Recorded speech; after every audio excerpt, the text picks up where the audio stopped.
All right, I'm going to introduce tonight's speaker. Tracey Downey has been an educator for 16 years, teaching all levels from elementary school to college. She has been on the National Teacher Council for the Bill of Rights Institute in Arlington, Virginia, and a guest speaker for the Florida Council of Social Studies, as well as the National Council of Social Studies. She is also a traveling educator for the Bill of Rights Institute currently. She is also a Special Olympics cheer coach and a mother of 3. And with that, I'm going to turn this over to Tracey. Take it away. Hi, good evening, everybody. I am very excited to be here. It's a great intro. Chris, thank you very much. Greg, it is an honor to be on here with you. I'm super excited about seeing your book. It is definitely, I agree with him 100%. Every single person should have copies of the Constitution and the Bill of Rights and things like that, because we find so often that people just don't know. They think they know and they quote a lot, but they always seem to quote it wrong, or they keep out the pieces that aren't important to them. So again, I'm very excited to be here, and I want to thank Chris for allowing me this opportunity to talk about some things that I think are pretty important to this country and what's going on.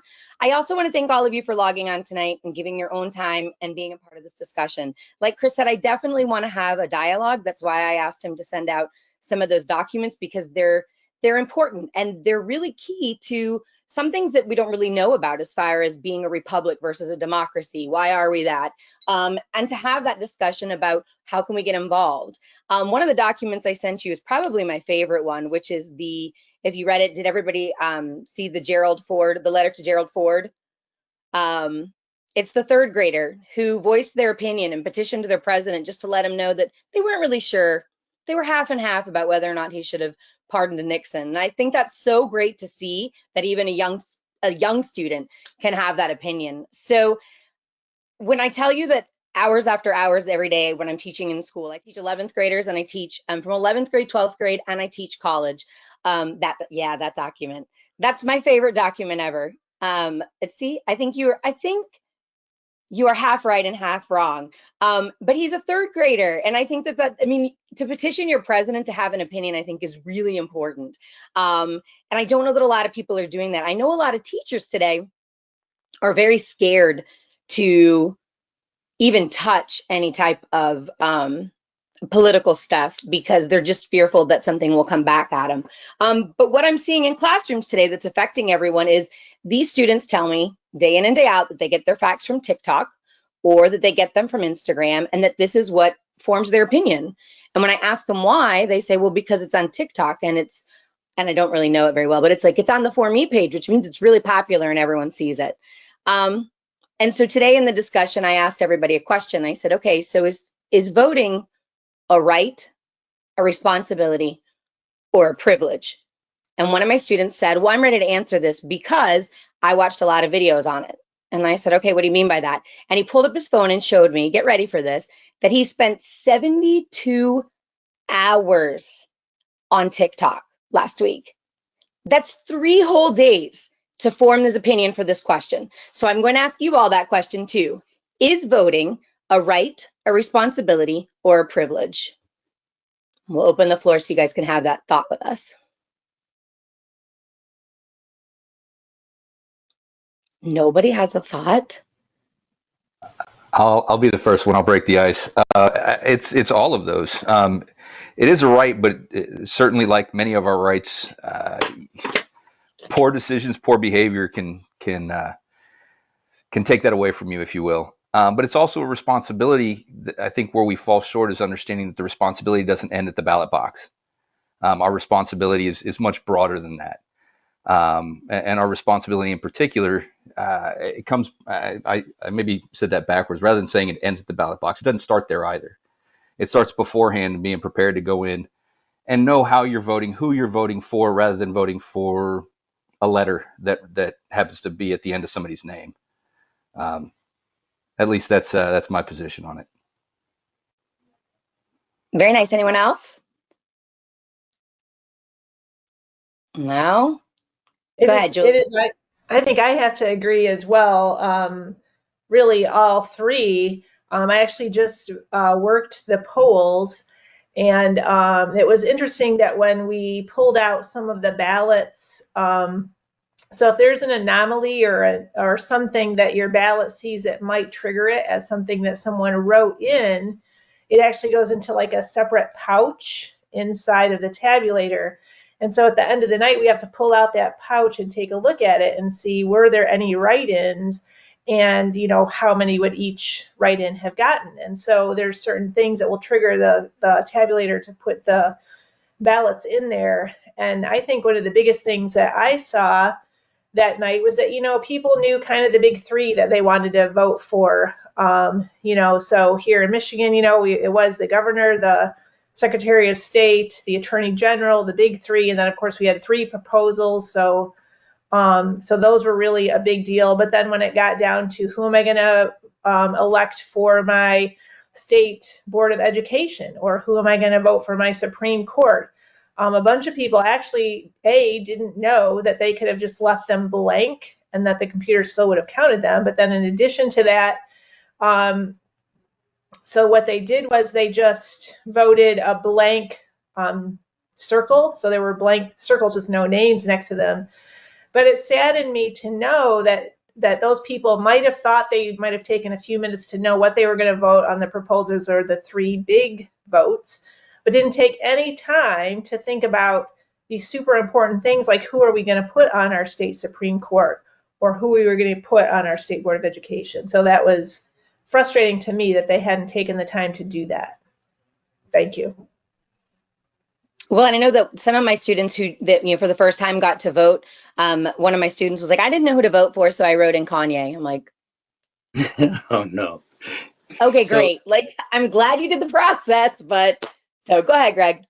yeah, I'll just jump in real quick. Like the other two, it does involve all three. Our privilege to vote is that we are a citizen of this great country, and the responsibility, it becomes our duty as the hierarchy, as the authority of our republic, to in fact go vote and then stay engaged. When Benjamin Franklin said, "If you can keep it," that "if you can keep it" is key to our duty and our responsibility within the privilege of citizenship of this great country. Right. I think that's a great line, by the way. For those that maybe don't know it, Benjamin Franklin is coming out of this very secretive, Philadelphia, after the Constitutional Convention, and a doctor's wife asks him, so what is it going to be, a republic or a monarchy? And he says, a republic, if you can keep it, ma'am. And so that's one of the greatest lines, because it's true. Now, you guys are all saying that all three are there, but I want to talk about in the past and why some people think that maybe they shouldn't vote, or they think they're disenfranchised from the vote, or they think, well, they didn't let me for so long, so why do I care? And so if we could pull up the Constitution, Chris, specifically, I asked to look at Section 4 and the 14th and 15th Amendment. When we're teaching those in school, the 14th and 15th Amendment, 13th, 14th, and 15th Amendment during Reconstruction time period are really big, and the students really want to know about it. And I always think it's funny because they don't care about the 19th. I'm like, hey, that's when you got to vote, ladies. And they're like, yeah, but it's fine. I'm like, okay. So the 14th and 15th Amendment, did you guys get to read it? States simply what? I mean, it's long, I know, but the basic idea of it is, what's the 14th Amendment? Anyone know that off the top of your head? I know it's silly to ask, but so it actually says all persons born or naturalized in the United States and subject to the jurisdiction thereof are citizens of the United States and of that state wherein they reside. No state shall make or enforce any law which shall abridge the privileges or immunities of citizens of the United States, nor shall any state deprive any person of life, liberty, and property without due process. So the only way you can vote in our country is to be a citizen. So the first thing they had to do was free them, then make them citizens. Then they were allowed to vote, which is the 15th Amendment. And those are key because all of a sudden these groups, when the country starts, we have certain types of people voting. And so if we look at back in the way back when, sometimes people today will say, well, I shouldn't have a voice because no one cared about it before. And I think that's a problem. I know I see that problem in my classroom when students tell me they weren't included in history. So I believe Greg mentioned the 1619 project. That's big. A lot of students want to talk about it, and they want to know why they didn't get all the full rights in 1619. So I think it's important to go back to these documents and show them that, yes, obviously US history has problems, we know that, but that in bringing it forward, they did try to do everything to amend it and fix it, which is why we have the 13th, the 14th, and the 15th Amendment. And then, of course, the 19th Amendment, which allows women to vote as well. Does anybody find anything about those that are interesting to you guys? Shocking, too late, too early, needed to be revised? Or are you guys Yeah, pretty settled with those?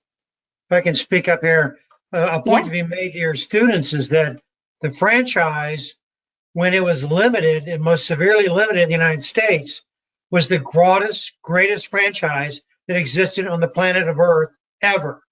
That you might find something comparable in the Swiss cantons or maybe in South Africa at the same time, but that's the closest examples.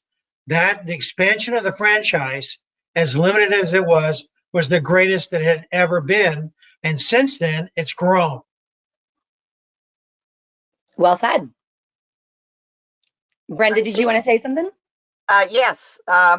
This whole issue, I mean, this issue about, people born and so forth in this country, it seems to me, well, we know that the left uses this to give birthright citizenship, which to me is so egregious.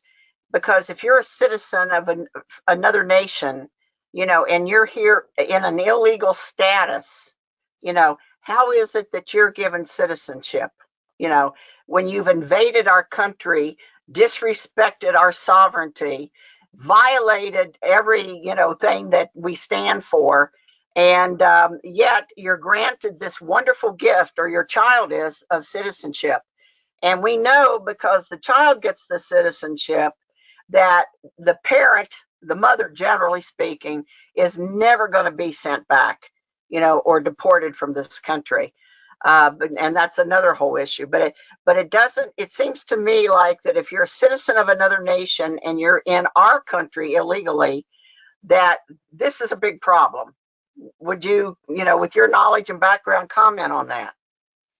Well, the truth be told is that I think it's why it's been a work in progress and an argument and a contentious point for so long, is that I think that lots of people, they don't know the right way to address it. Yes, there's lots of people coming. Yes, we need to fix it. Yes, there's a problem. How long should they stay? How long before they can be a citizen? Should they become a citizen? There's all these levels to how to fix them. And I don't think any party at this point has figured out exactly what to do with it. And the sad part of that is that we have a lot of people that are here that have been here their whole life. Like they were born here. They don't know anything else, and they want to have a voice here too. And so it kind of puts it in that weird realm. I mean, I've had students who can't go to college, to certain colleges because they're not citizens, but they've done the entire education system, and they're honors kids, AP kids, dual enrollment kids. Like they're working as hard as they can. It's one of those situations that we haven't figured it out. And so I definitely see the both sides. And I only see both sides, like I said, as an educator, because I do see students that have to deal with it. And then of course I see parents that were like, wow, sorry, I wanted to be here. And you're like, okay. So I think it's one of those things that we just keep putting on the chopping block of dealing with it, because I don't think anyone has the perfect fit for the problem, if that makes sense. Well, Does that these answer that? these kids that you have some in your classrooms, I guess, that and a lot of them probably fall under DACA, maybe, I don't know.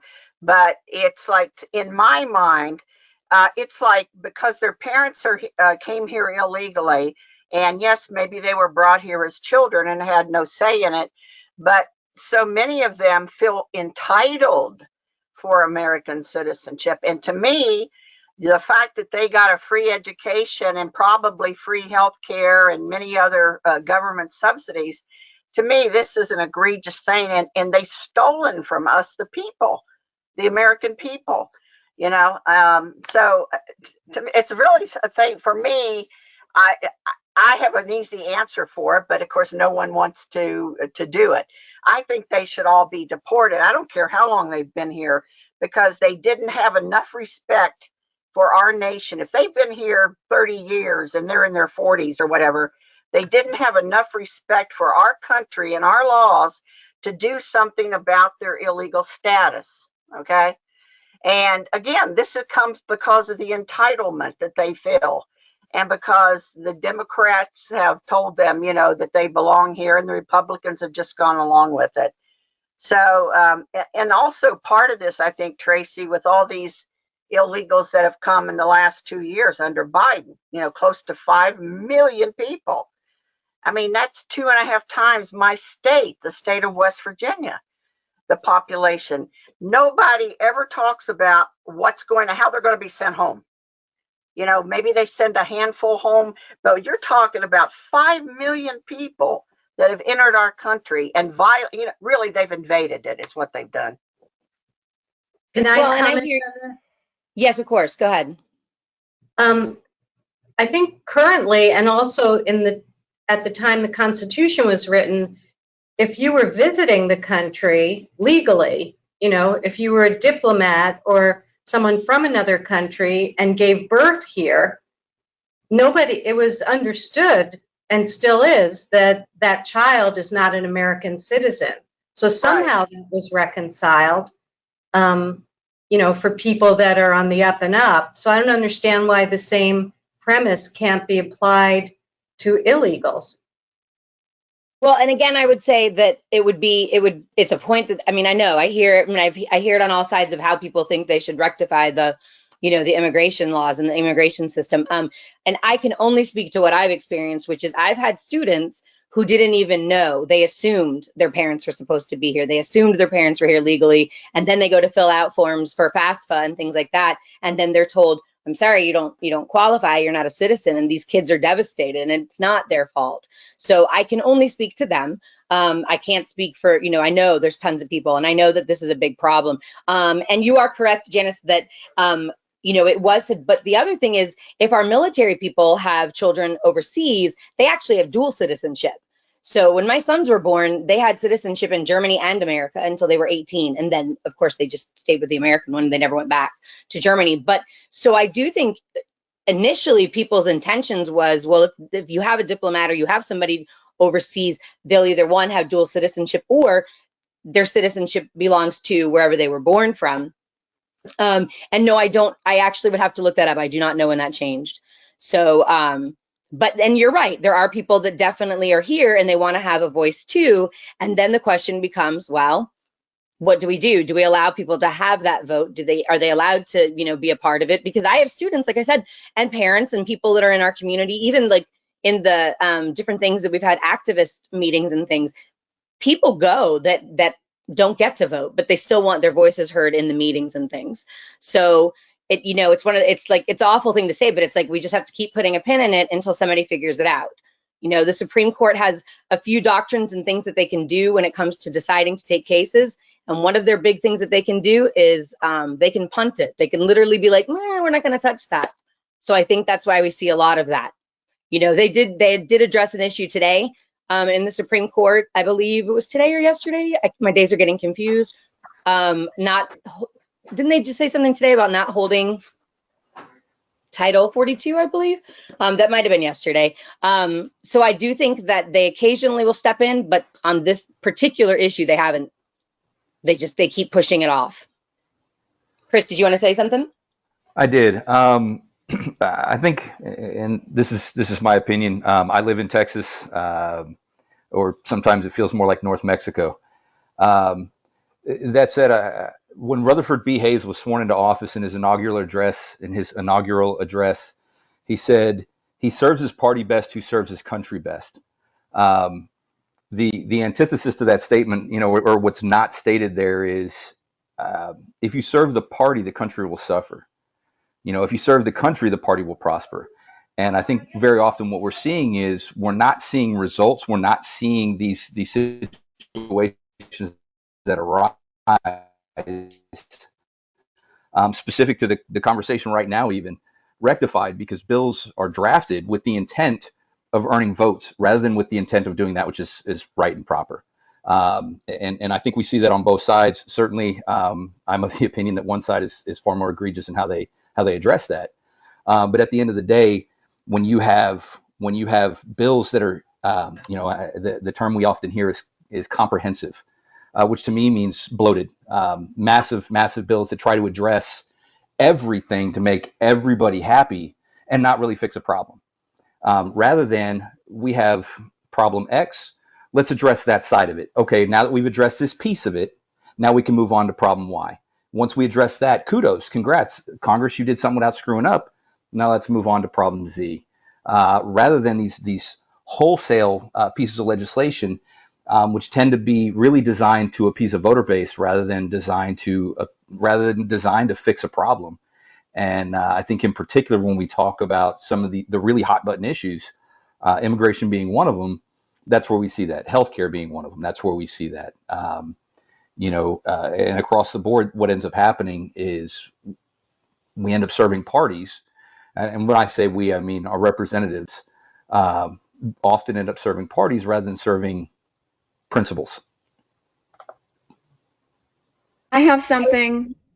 I'm sorry. This is Claudia. I have something to say about the fact that if we go way back to our founding, and I know you know this, Tracy, and probably most of the rest of you, our founders knew that citizens should be educated and virtuous in order to be able to elect virtuous leaders. Well, let's call them representatives. And only an informed and virtuous citizenry is required for keeping our republic. And that's what they knew. And unfortunately, we have strayed so far from that.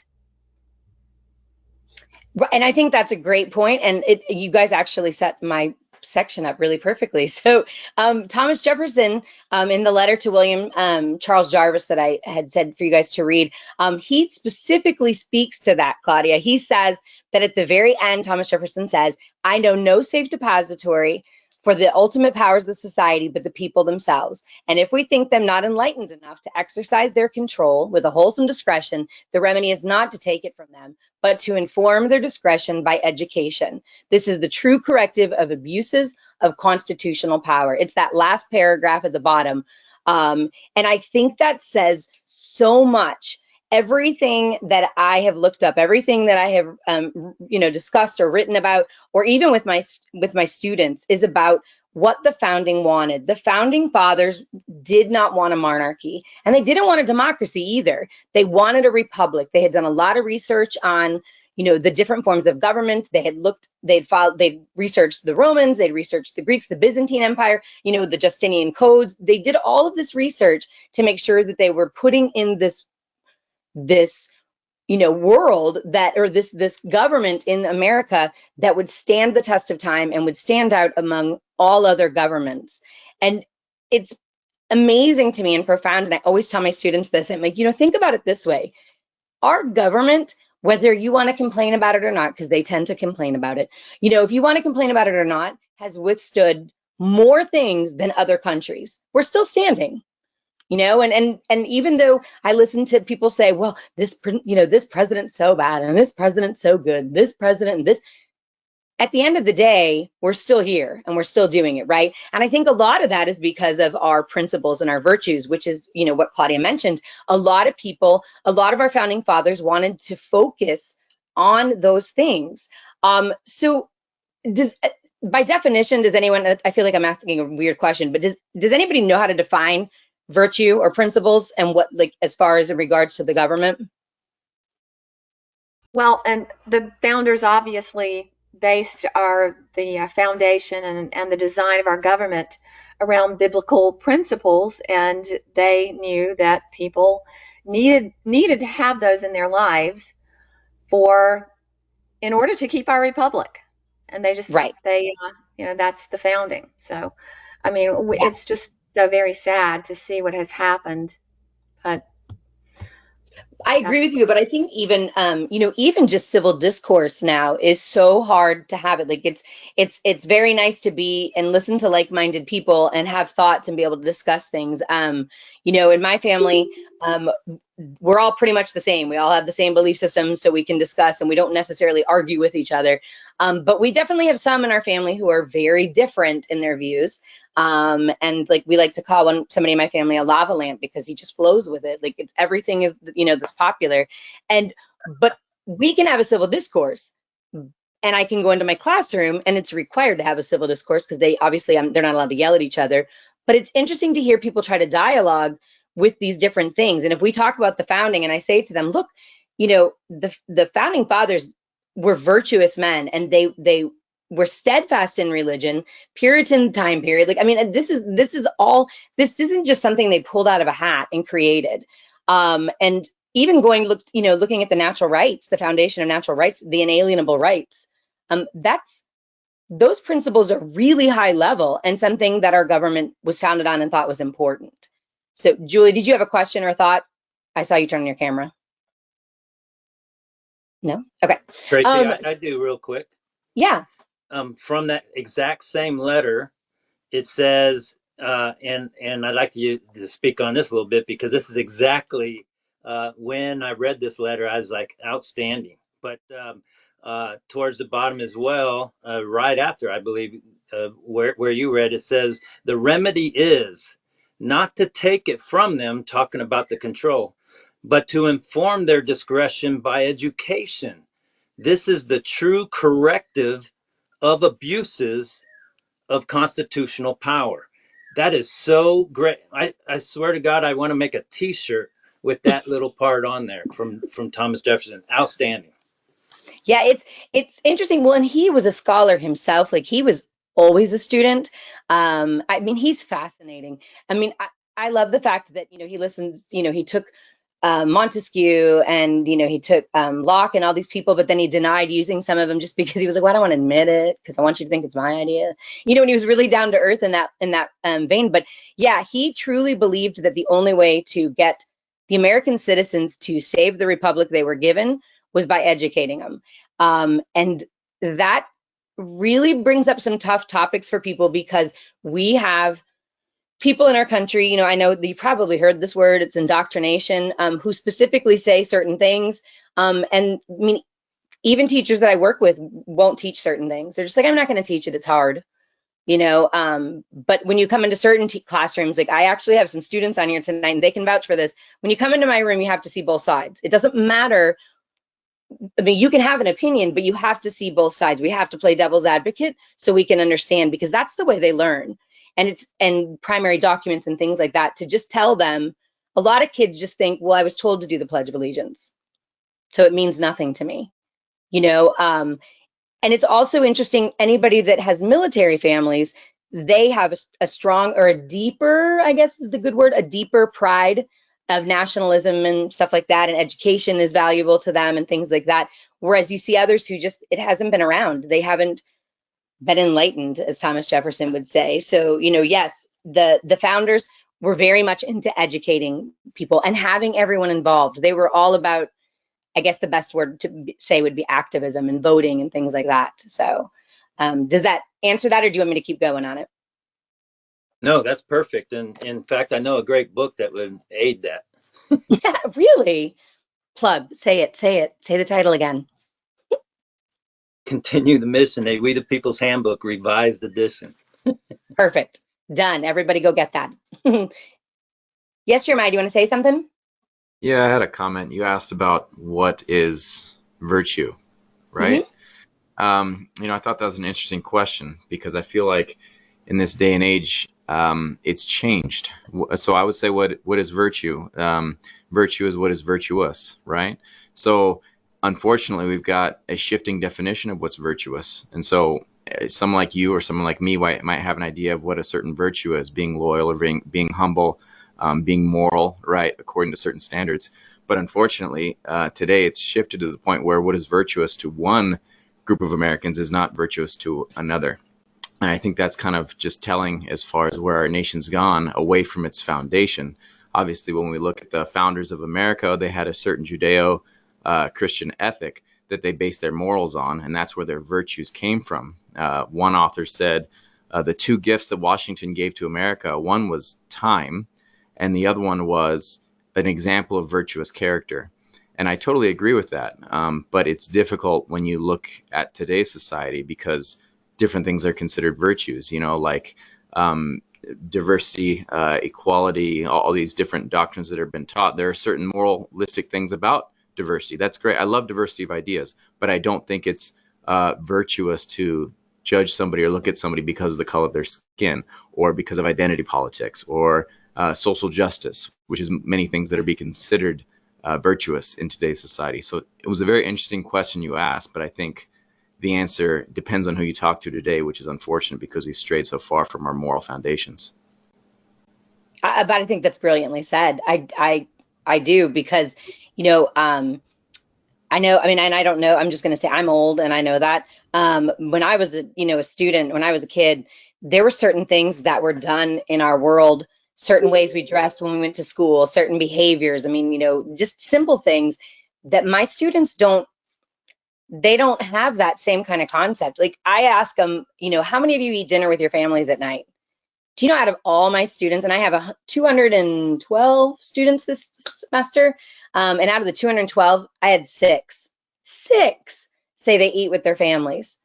And I know eating with your family is not a virtue, but there's a mindset there, and things change. We're not grounded and we're not rooted in the fundamentals that say we were rooted in, in the long time ago when I was young. Can I add something here? Yes, of course. And I think another point that goes along with that is because not only have ethics changed, morals changed, but definitions of words have changed. So, for instance, someone was mentioning diversity. I too like diversity.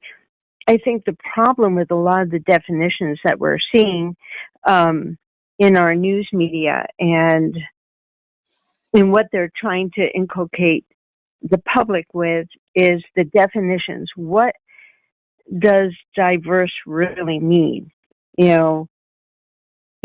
Diverse, and what I see happening is diverse means everybody, can I say this? Everyone but white men, for instance.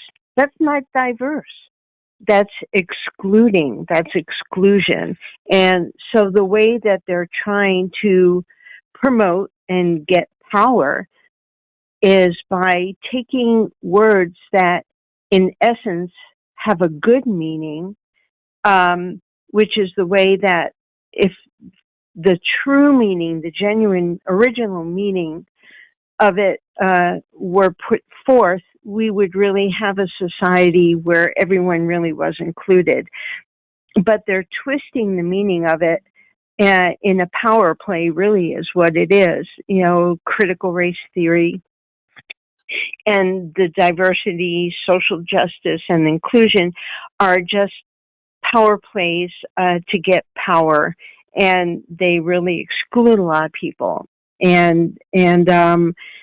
So not only do we see our ethics and moral foundation being discarded, but they're using doublespeak, really, in essence, and twisting the meaning of the words to be able to get what they want.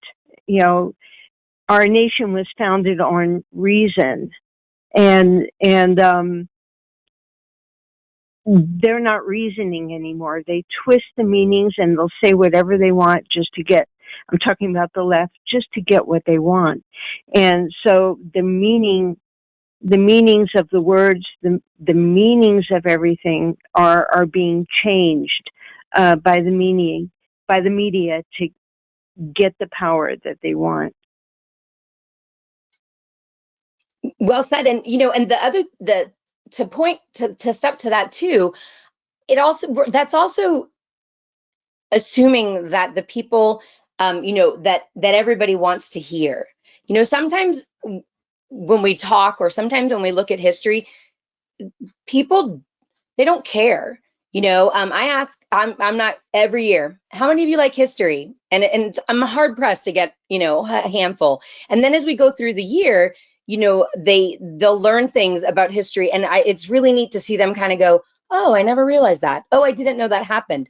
And it would be interesting. So I'm going to put my two students on the spot right now. So Emily and Ariana, answer this for me. What do you think virtue is? Emily or Ariana? Don't yell at me, you two. I'm going to take you off mute. They're in my class. They've taken my class for 2 years. And virtue to them probably is different than, like you said, than what, we thought it was. Oh, nope, their audio is not working. Disregard. All right, so we'll just move on. But yeah, I think that sometimes the students, or even not even students, our younger generations, our college kids, are all the way up to 26, 27, a lot of them just don't care. It's not even that they're seeking that truth. So you're right in the sense that if things are being said over and over and over, like the student on TikTok for 72 hours, if that's all they hear, then that's their knowledge base. If they're not being driven another way, if they don't have a teacher or a parent or a mentor in their life that's going to say, let's talk about the principles and virtues that shaped the American Republic and why you're here and why we should be patriotic and why we should be involved and why we should vote. I was very, very sad to hear how many of my seniors didn't vote this year after having me last year. Like, you're 18, go vote. Why didn't you vote? And when I asked some of them, they just said, I didn't care. I'm like, oh, like, you have to care. You have to want to be a part of this. It's bigger than you, and they also know the rule that you can't complain. If you didn't vote, you can't complain. That's the rule of everything. So I agree with you. I agree with everything you guys are saying. I could sit on here for 10 hours, but I know Chris is going to not let me do that. So let's move on and, talk about the principles and the consciousness of this nation. Did anybody have anything else to say, or thoughts or questions, or? With this recent election just 1 week ago today, and this has been going on for some time, it looks to me like, and I would say it's true, that so many of these people vote against their own self-interest.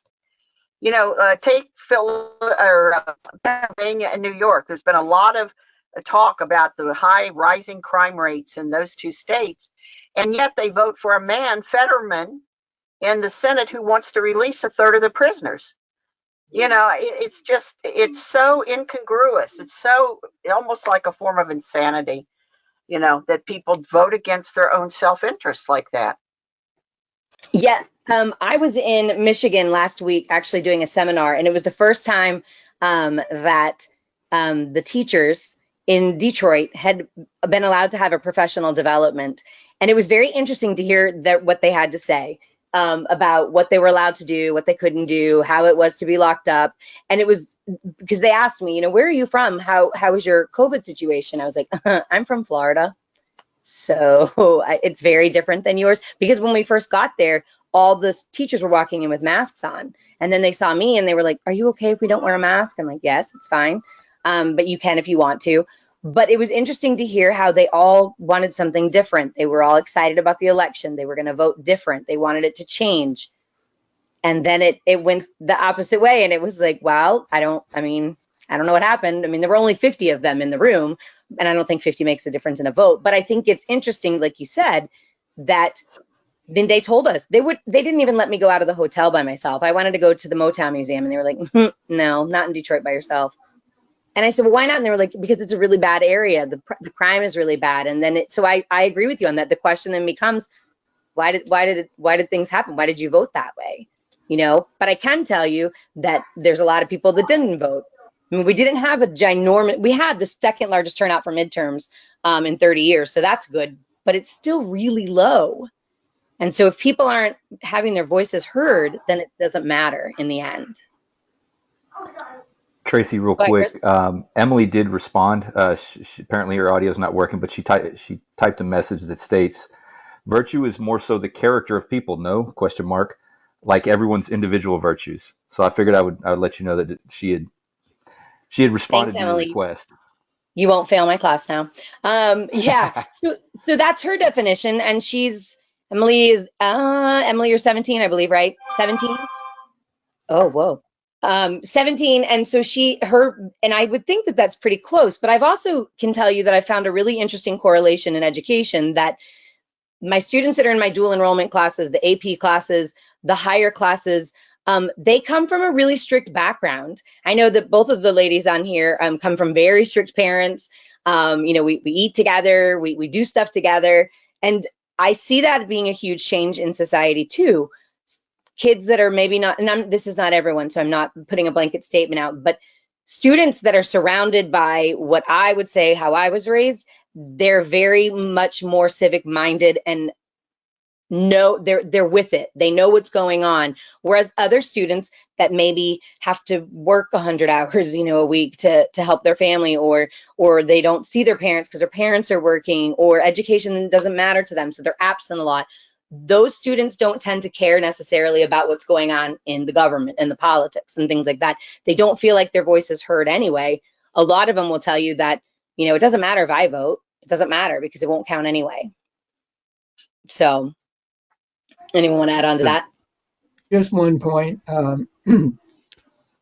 was interested. It was interesting that you mentioned TikTok at the beginning of the presentation, and just in general, I would say if there is a big generational difference between my era, which is quite a long time ago, 60s, 70s, and the current era, it is the availability of social media and many platforms.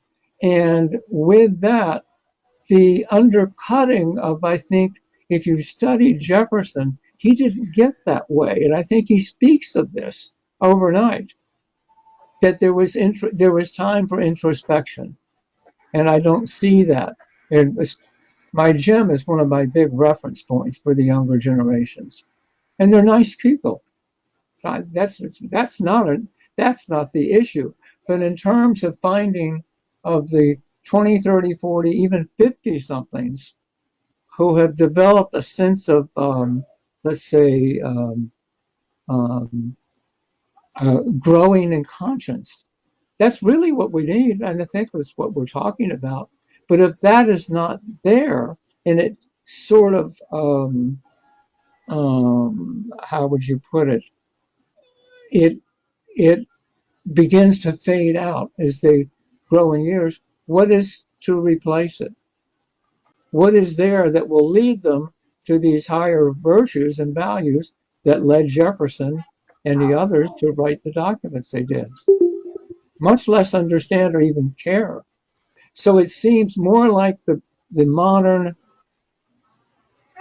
younger generations are driven by what we broadly call political correctness. A set of values that's ready-made. They have not cooked and baked themselves.